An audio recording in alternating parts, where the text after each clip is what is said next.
কেমন আছো? ভালো নাই। কেন কেন ব্যথা করছে? হ্যাঁ, বন্ধ করো। আমি হাত চালিয়ে বাথরুমে নেই কেন, সেদিন খুব ভালো আছি। দেখো বন্ধুরা, উষার সংসারে এখন কয়েকদিন ভিডিও দেওয়া যাবে না। উষা পড়ে গেছে, মানে মা পড়ে গেছে বাথরুমে, পড়ে গিয়ে এই যে বিছনায়, এই যে বড় মেয়ে এসছে দেখতে। হ্যাঁ হ্যালো। এতক্ষণ সবাই ছিল, ছোট মেয়ে ছোট জামাই, বড় মেয়ে বড় জামাই। আমার তুমি কিছু বলবে বন্ধুদের? শরীর খারাপ আর ভিডিও হচ্ছে না, জমে গেছে। কি বলছি?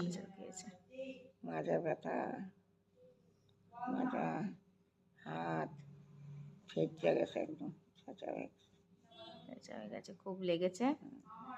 আজকে তো তাও কথা বলছে, গতকাল একদম কথাই বেরোচ্ছিল না। কি করে ডাক্তারখানা নিয়ে যাবে ভগবান জানে। এই লাস্ট অপশন অ্যাম্বুলেন্স, টিচারে করে যাবা। অ্যাম্বুলেন্সে করে যাবা? না আসতে পারলে কি করবো? হ্যাঁ, দাঁড়াতে পারছি না তো কি করে নিয়ে যাবো অ্যাম্বুলেন্স ছাড়া। ওই জন্য ভিড় বাড়াবা আমাকে দেখে, যে দেখাবা কত লোক নিয়ে এসছে অ্যাম্বুলেন্সে। মা ভাই একাই 100 জনের সব। টাটা করে দাও, টাটা।